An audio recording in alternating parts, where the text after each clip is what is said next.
You're watching Open Agenda. Here's our host, Joe White. Welcome to Open Agenda. I'm your host, Joe White. In the studio with me today is Mr. Michael Langford from Salisbury. Thank you for having me. Dr. Joe Venosa from Salisbury. Thanks for coming out. Thank you. Nice jacket.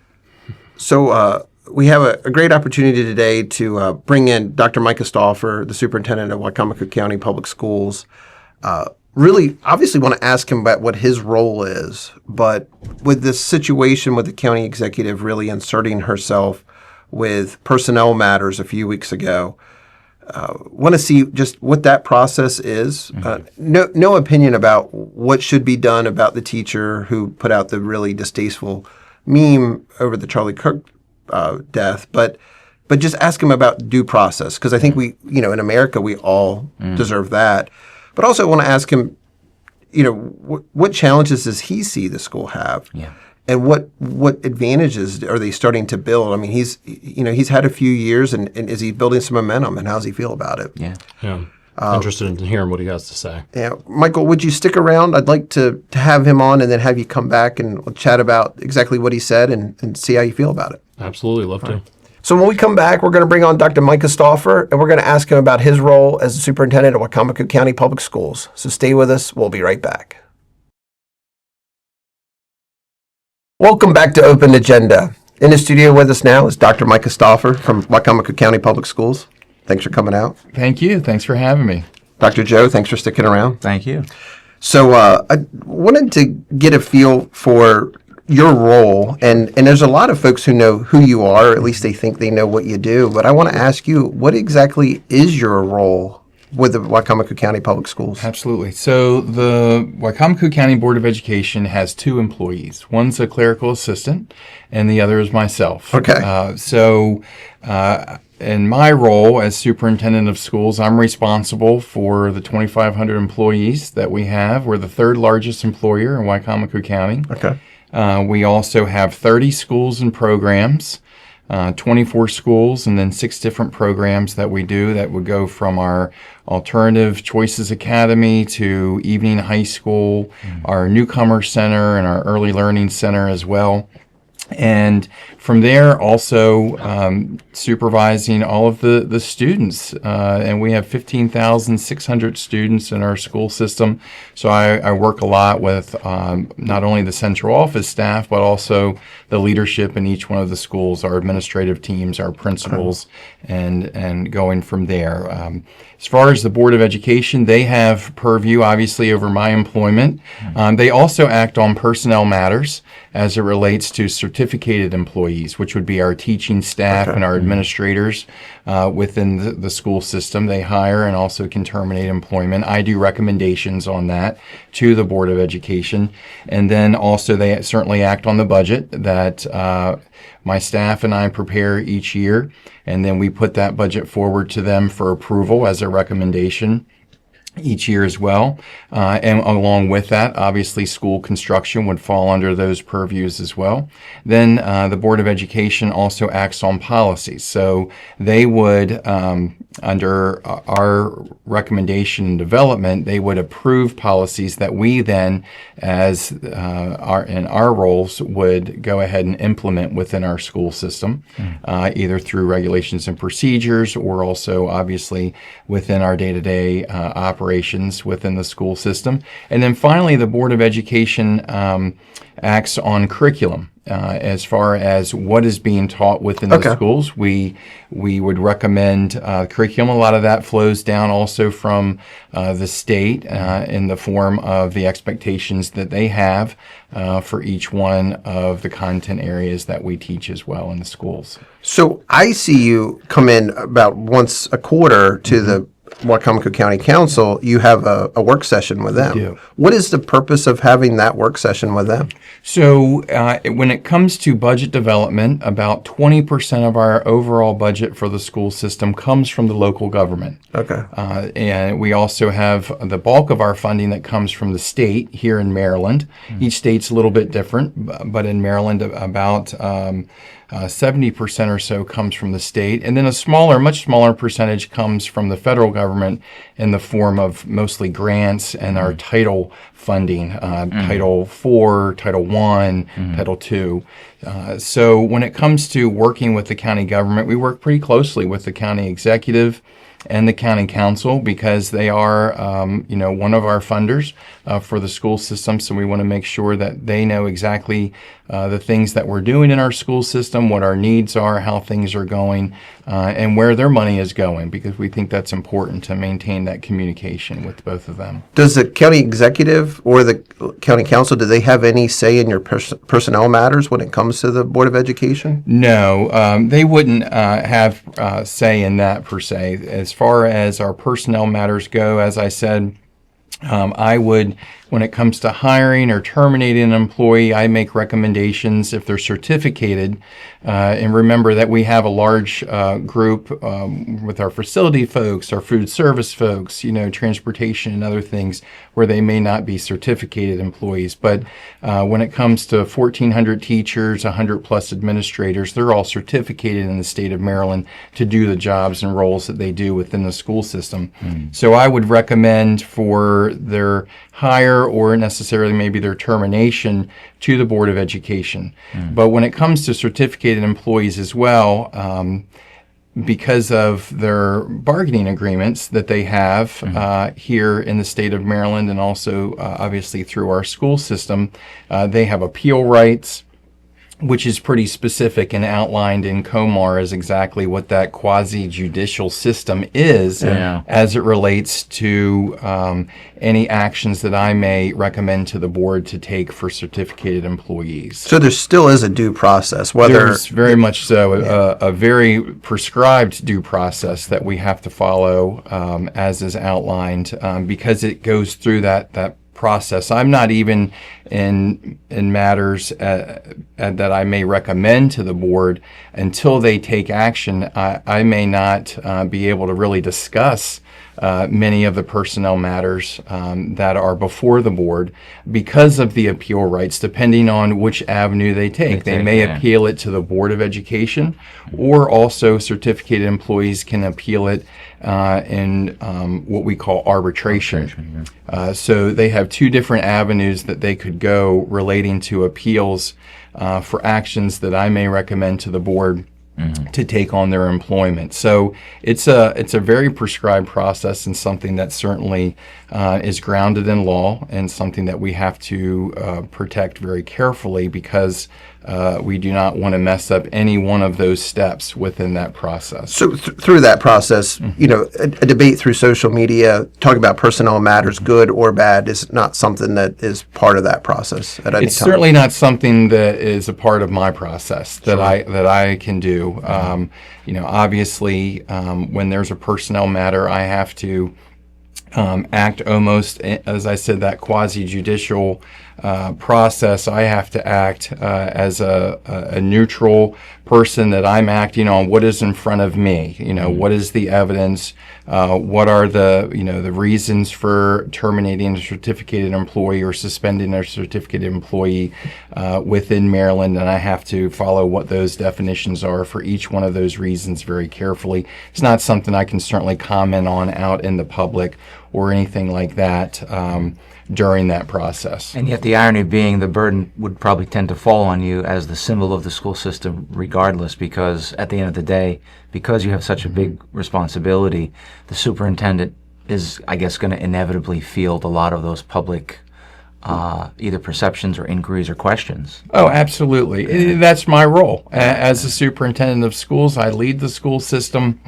And that's something I signed up for and love doing and enjoy doing, but that's a part of that process, right, is not being able to speak to certain matters, but certainly carrying the responsibility for those matters. Well, what concerns do you have? I mean, what do you think are some of the challenges when you look at the 3 and 5 year plan for the Wicomico County Public Schools? What are you actually concerned about?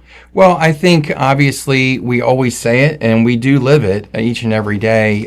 School safety is first and foremost our priority in the school system each and every day. So as things change out in the nation and around the world, we have to respond to that to make sure that we maintain a positive school climate, safe learning environments for our staff to teach in and for our students to learn in each day. So we're always working on school safety and what are the next steps that we can take as a school system to ensure that safety, whether it be additional school resource officers in our school, updating cameras. We have a buzzer system in each of our schools and the entrances of our schools. We have security film, that we place on the lower front entrances to our school windows and all of that. Certainly looking at weapon detection systems. And that's across the nation, right? We're seeing it in school systems across the nation. We've seen it in our airports for a long time, our court systems for a long time. And those are things and steps that we need to take as we move forward. I think something else that maybe the community may not think about all of the time would be special education resources. Down here on the Lower Eastern Shore, it really is a mental and behavioral health desert. Many years ago, for those that were in the community, if you think about it, we had the Holly Center, we had Maple Shade, we had Eastern Shore Psychological. All of those entities are really gone now for adolescent youth. So we are still, as the education system, we're still educating every single child in the community. So we've taken on those responsibilities and for a long time now. Yeah, I'm sorry to jump in, but I think you're hitting on something that I think the public often maybe doesn't always get to see, is that the schools are always seeming to do more with less in regards to their social responsibility, because when you factor in obviously the national trends on things like violence and safety, you have to respond to that. But then if you've got, and correct me if I'm wrong, but about 2/3 of our students enrolled in the public schools live below the poverty line. That's correct, 65%. Yeah. So 65% of our student population are coming from families that live below the federal poverty line. A little over 2,000 students now out of our 15,600 students are speaking English as a second language, so they're learning the English language. That has increased drastically. So when we ask for, budget increases and we put that need out there to our local government, to our community, what we're really asking for is more help. And in a school system, the vast majority, probably about 80% of our budget, go towards the salary and benefits of our staff. So when we're asking for budget increases, we're really asking for more staff to be able to meet the needs that we're seeing in our schools and in our classrooms, whether they may be with students with disabilities, English language learners, students of poverty, whatever it may be. It takes more bodies, more help, more staffing, and just that traditional teacher in our classrooms, that one teacher model in a classroom, to be able to educate the kinds of needs that we're seeing within our school system. So I want to talk a little bit about this proposal to put in the metal detectors. It's proposed to be a little over $6 million. You talked about the national trends. This obviously seems to be something that we would want to address before we make the news, so to speak. Absolutely. What would that involve, and what confidence level do you have that this may happen? I think when you look at school safety, especially the measures that you take to continue to progress in that area, are really looking at a layered approach. So as I said before, you have those school resource officers. We have 12 in our school system now, one in each one of our secondary schools and our Choices Academy. We also have 2 that are assigned specifically just for elementary schools that respond to the needs that are there. We also, of course, have the security cameras as another layer. We have campus patrol that are staff that are instructional assistants, but they're trained. We have campus security managers. They're checking exterior doors. They're looking at our cameras. They're patrolling the hallways and the restrooms and just checking to make sure that everything is safe and secure in those areas, especially in our secondary schools. As I mentioned, we have the security film. So weapons detection would be that next layered approach. And certainly, we've had issues that we've responded to in our elementary, middle, and high grade levels in recent years. And our recommendation is that we go ahead and implement these systems in each one of our schools.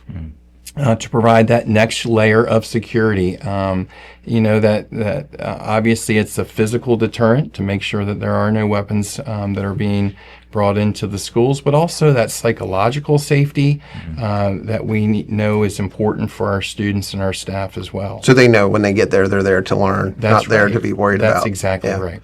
I want to ask you too, what role do you think athletics and extracurricular activities have with the student success, particularly when they get into middle school and high school? Well, I think it's a key. When I first started as the superintendent, obviously did a needs assessment, really talked with our students, our staff, the community members, looking to see what were some of the concerns that we had, what were we doing well that we could expand on. And just to provide that direction as we move forward, under my leadership, and that was important to me. And I think one thing that kept coming out through those surveys and through those community engagements where I was getting that feedback was just connection to school. How important it is for students to feel connected to school. Both of you may or may not have gone to school, jumped out of bed, ran to school, or got on the bus to go to school each day to go into that geometry class or to go into that English class. It could have been band, it could have been an after-school program, it could have been sports that really connected you to the school and got you excited about learning. Something to anchor the learning. That's correct. Yeah. That's correct. So when we looked at our data, we really saw that students were doing pretty well in our early grade levels and making progress. And even on the back end, students were doing well once they got into high school, maybe got connected through CTE or through sports or fine arts in some way. But it was that middle. Those middle grade levels, which is a hard time of year. Hard time for our students, whether it's discipline, attendance, grades. We saw each one of those data points take a nosedive about the time of 5th grade through 9th grade. So we're like, what can we do to really anchor our students in our schools, connect them more to the school so that we're going to see the achievement in the classrooms, which is that's our priority, right? Yeah. That's what we want to see, but what can we do to really anchor those students in the whole climate of the school to help improve what they're learning in the classroom and how they're achieving in the classroom. And that's where that idea came about with middle school sports. We trying to find out what pockets were working in high school and then push that down into those middle grades. And that's, we've been expanding middle school academies, which is expanding fine arts, CTE type programming in our middle schools, and sports came with that, expanding those middle school sports. Are you seeing some early positive results? Because you're a little over a year in, correct? That's right. I was just, Wycomico County Education Foundation just had their charity golf tournament, and I know they raised a little over $15,000 towards it, which was amazing. We had Councilman Dave Ennis and Bonnie Ennis, and I've talked to Michelle Wright. The going to Wycomico County Public Schools myself, it is, you kind of get into middle school and there's really a little less of a purpose, and I'm glad to see that they're starting to get those offerings. So, and that's at the same time that you're going through those awkward ages in your own life, where you need it more than ever to really capture the interests of our students. So we've been making a really concerted effort to do that. Right. Well, Dr. Stauffer, I really appreciate you taking the time to come in here. Want you to know anytime that there's an update, something positive that you want to share, some concern that you want to get out there. We hope you would come back and sit with us. I'd be happy to. Thank you. Much appreciated. And can we put a plug in for Beaver Run Elementary School? Absolutely. Yeah, I mean, I think we both can agree that it's We pretty can. good elementary school. Absolutely. Right. Absolutely. Right. We've done well, haven't we? I think we've turned out we okay, have. despite our efforts, right? That great foundation. Well, thanks for watching this segment of Open Agenda. We'll be right back. Welcome back to Open Agenda. Mr. Michael Langford, thanks for joining us back. Thank you for having me. Dr. Venosa, thanks for sticking around. Always. So it was really interesting to get a chance to speak with Dr. Stauffer. Yes. Even some of what I thought he might say was different than what he did talk about. And one point he made after we were done speaking with him on camera was we asked him about the cost of the metal detectors, and it is $6.3 million, but only about $2 million of that is for the actual expense of the metal detectors. About $4 million is to have all the staff in place. As he said, he has to get about 1,500 students at certain high schools through in 15 minutes. It's like operating an airport essentially every morning. It would be. It would be like trying to load, 5 full airplanes. 5 full airplanes. Yeah, and I think, too, once they're through, you want the students to be able to focus on learning and not worried about their own safety, right? Yeah. I think what he brought to, I felt like he gave us a good overview. You asked some very basic questions of him in his role as superintendent, and I think it is like a lot of times we forget public forward facing because of whatever gets in the media, right? Whatever about the schools that is a concern to the public. By the time that comes up, that's not necessarily what he's spending most of his time doing. Well, you know what I okay, mean? That's so- not necessarily his role. So let's talk about the media, but more importantly, the social media. Okay, so we saw about 3 weeks ago our county executive completely blow up over a really terrible, ill-timed meme that one teacher at a middle school put out about the death of Charlie Kirk. I've not heard anybody who's actually come back in defense and said that it was good or funny or appropriate. But he has to deal with the personnel matters, and really the board does. And now the county executive has weighed in a most unprofessional way. But I feel like he handled it in a very stoic way, right? I think stoic's a great word. It's a job where you have to be many things to many different people, and in the end, you have to mitigate things that are always beyond your control. And I've never seen a situation where, the school board has to also deal not just with like childish students or parents that might not know what's going on, but now you're dealing with childish politicians. Well, she is also a parent of a student, too, so she's kind of one of those as well. So all three. Yeah, she's a lot wrapped into one. That's a lot is the right word. Yeah, it does sound like we do benefit that he's an independent of her, and I think we're also beneficial that our sheriff is and our state's attorney are. Yeah. Because, we've really seen her just become very unstable very quick when she's angry. It would be quite frightening, I think, in the physical sense of our students. God forbid if the executive actually had authority over the schools like she wants. Yeah. That would be, I think, a recipe for the physical danger of some of our students. So, Michael, you after having a chance to listen to what Dr. Stauffer had to say, if you were a student or you had children in the school program, do you feel like some of the initiatives that are being put out there are the most important ones, or do you feel like there's still something lacking that we should be looking at? I feel overall good with how they're responding. I think Dr. Stauffer made the point that like 80% of the budget goes to pay. I often think about these things where I don't have children, right? I'm thinking about the aspect of managing liabilities, risks, and the financials. That's, with the school.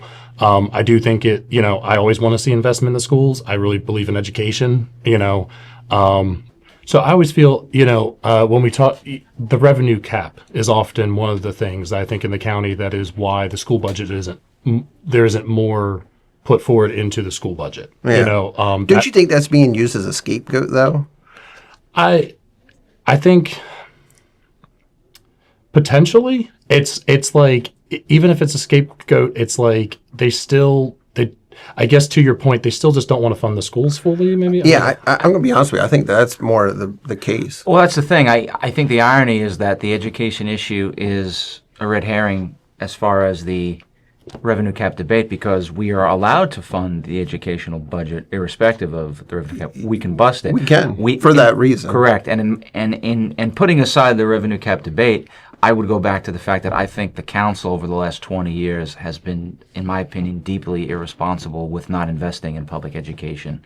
Well, I think when you go back and look at where they were from the recession, 2008, the recession 2010, is where it really, there was furloughs. They had to take a huge step back. I would think from my opinion, maybe we haven't caught up as fast as we should have. Now we saw them take in a positive step. It's last changed year. recently, I think. Yeah. But using the tax cap, the property tax cap, as just a scapegoat. I'm not saying don't argue it. I'm just saying when you look at the income tax revenue, which is 65% of our total budget, it has gone up more than 10% a year the last 3 or 4 years. If we can't survive off of that large of an increase year in, year out, And the revenue cap issue. then the revenue cap, you're talking $2 or $3 million that's actually keeping money in people's pockets. We're already seeing this piggyback tax come back in much higher rates.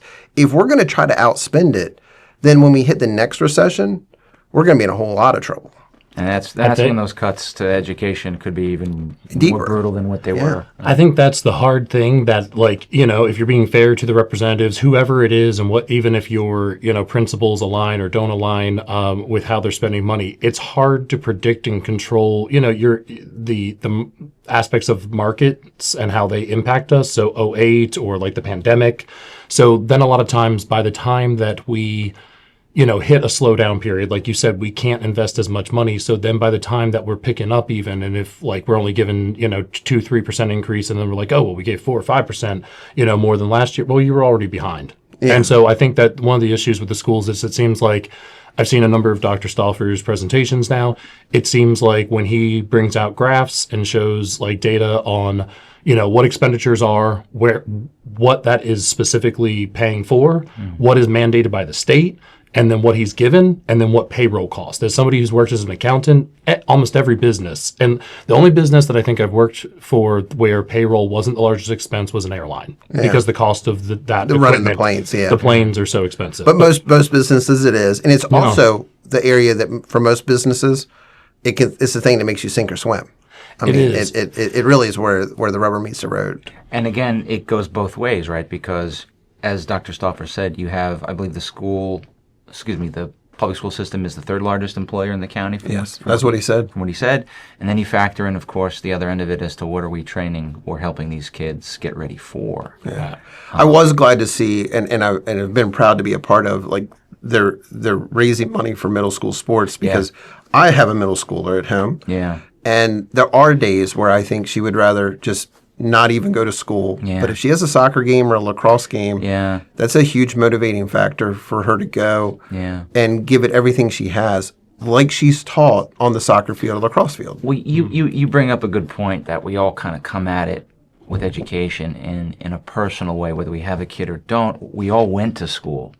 So we're all kind of influenced in different ways. And one of the things I kind of wished I kind of asked him, even though we didn't really time for it, is as a child of a special needs kid who we now homeschool, one of the reasons we did is because we felt it was appropriate to take him out of school, because as he even said, we didn't really have the resources to provide the kind of experience that would be most beneficial to him. Yeah. And so I think one of the things that he's going to have the big challenge dealing with, apart from all of the budgetary stuff, is the fact that there's so many human elements that make up this dynamic of a public school system that we just don't talk about. Like he touched on a little bit. You've got, I think, more than 2,000 students who are English language learners. You've got special ed. You've got home dynamics. Interesting that I think when we use the term community schools, a lot of people use it in very vanilla corporate PR jargon. But when you really think about it, those schools are the community. Because if you got somebody who's going to somebody's birth to help with a child,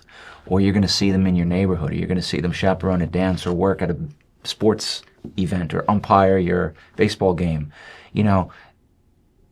that stuff is integral to a whole person's development, both ways, as the adult or the staff or the teacher and the student. And those are things that are always happening, but we don't think of them. Yeah. Especially when there's a negative social media comment. I do think one advantage he has is, and we were joking about it when he was on the segment, I mean, he did go to school here. And he chose to come back. Yeah, and he did.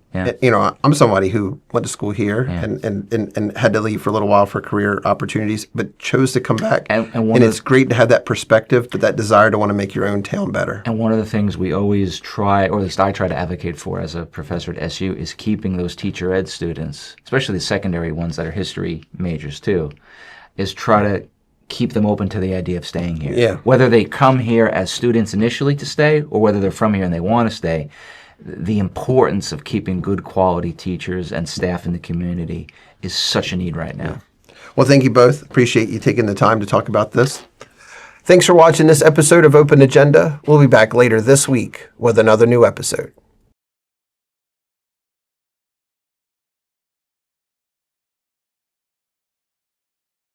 Oh, at least I'm smiling like Mike said.